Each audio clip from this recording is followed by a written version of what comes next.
This represents the Chelsea out of possession shape, especially in their mid block. But the key fascinating feature that you're going to see with Chelsea while pressing is that the front line that is being led by a single striker and the midfield line led by at least three midfielders push forward while the back line stays behind with only one player, that is Caicedo, playing in between the lines. And this is a structure that has caused Chelsea a lot of problems in recently. Now contrast this with Fulham. Fulham are pressing Chelsea aggressively high up the pitch. You notice immediately that Fulham are denying any time and space to Chelsea, limiting their progression with the ball high up the pitch. Now this is what we call an aggressive high press. Now there are various forms of pressing. We have counter pressing, aggressive high press, mid block pressing, and deep block pressing. Today we are going to focus on the high press, and nobody epitomizes pressing like Jurgen Klopp, a manager who has succeeded both at Liverpool and Borussia Dortmund, playing this aggressive high pressing football. But our focus today is not on Jurgen Klopp, but rather Chelsea, and we're going to try and look at how Chelsea can effectively employ an aggressive high press. Mauricio Pochettino, a manager who managed Spurs and created one of the best Tottenham Hotspur Spurs that we've seen, was famed for his aggressive counter pressing and pressing football. However, this is not what we have seen in his time at Chelsea, and we are going to try and understand why. Now, before we even begin our analysis, do not forget to like, share, and subscribe for more videos like this. Now, the team is normally composed of the back line with 4 center backs or 5, the midfield line having 3 players, either 2 pivots and 1 number 10, or 2 attacking midfielders and 1 holding midfielder, or it can be a flat midfield 3 with two of the midfielders playing alongside the holding midfielder with a triton forward. But Pochettino has preferred a 4-2-3-1 with wingers playing slightly withdrawn in the same line as the number 10 with only 1 lone forward.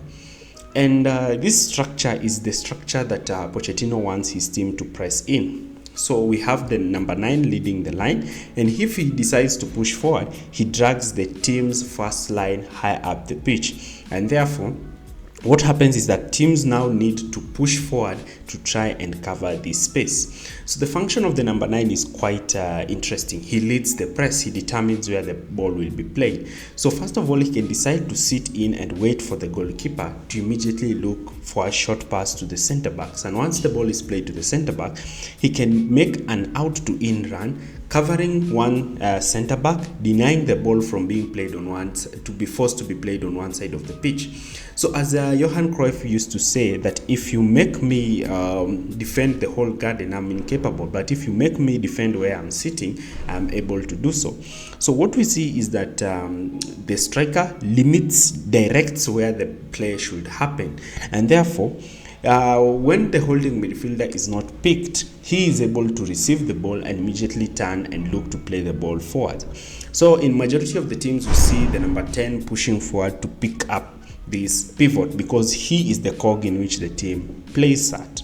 So the center back is only left but to make one pass, and that is the pass to the fullback.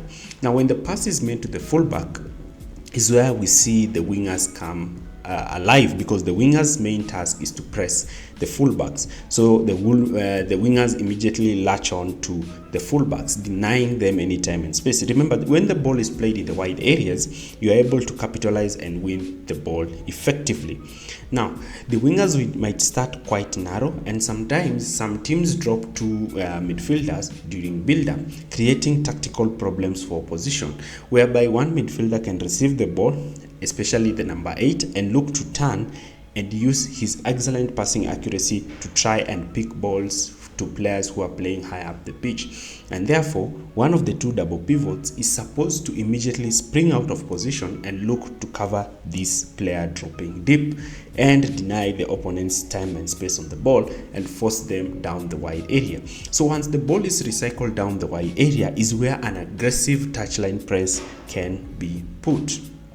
Now, since the two pivots are marked automatically, sometimes you might see the two pivots spreading out wide, dragging the opposition midfielders, and the number 10 or the number 9 dropping deep to receive the ball directly.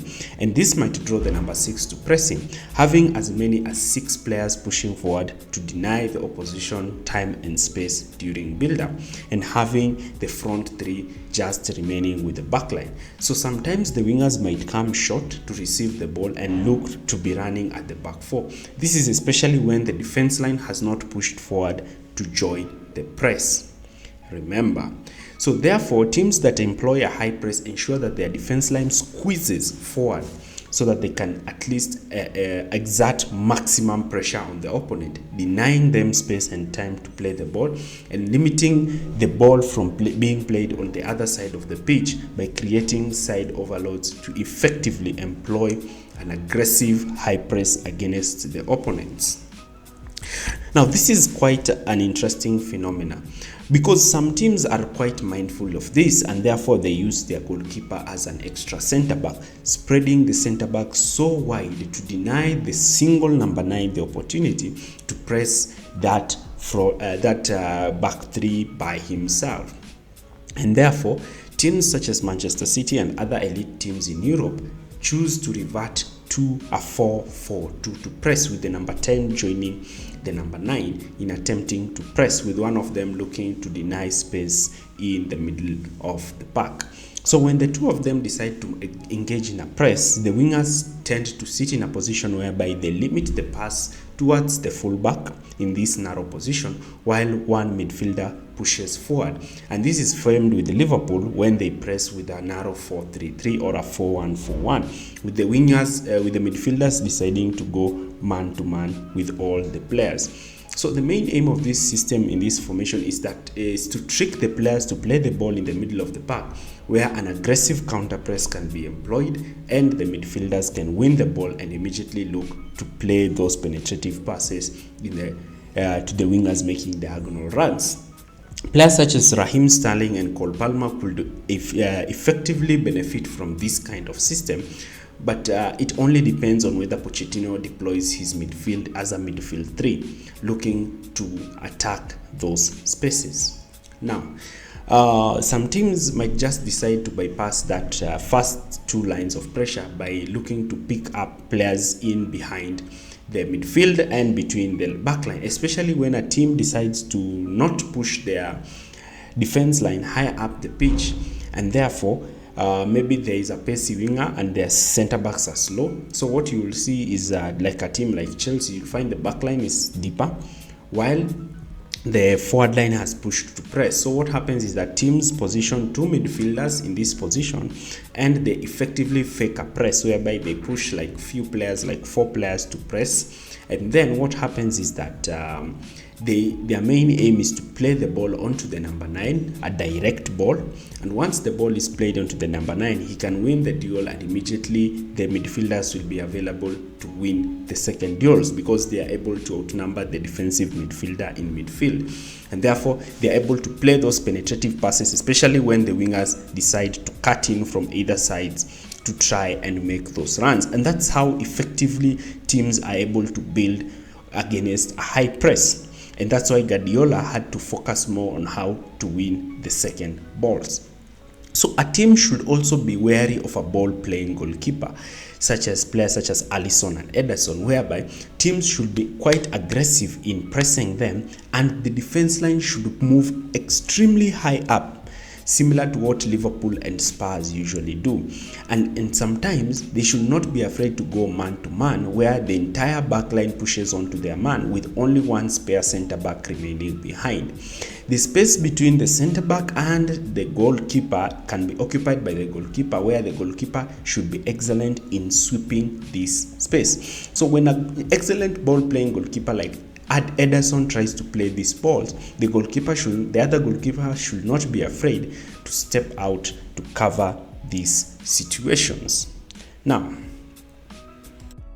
So teams such as Liverpool have really exemplified this pressing strategy, with seeing Liverpool play with an aggressively high line because Jurgen Klopp believes his centre backs, especially Virgil van Dijk, is able to deal with 1v1 situations at the back. And that's the benefit of having an elite centre back at the back, because he enables you to play aggressively in the front foot.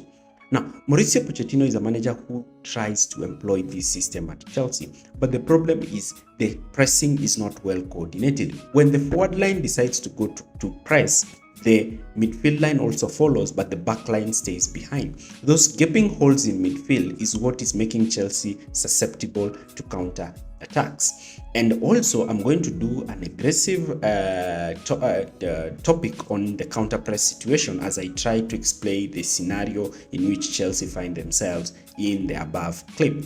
Thanks for watching and see you next time.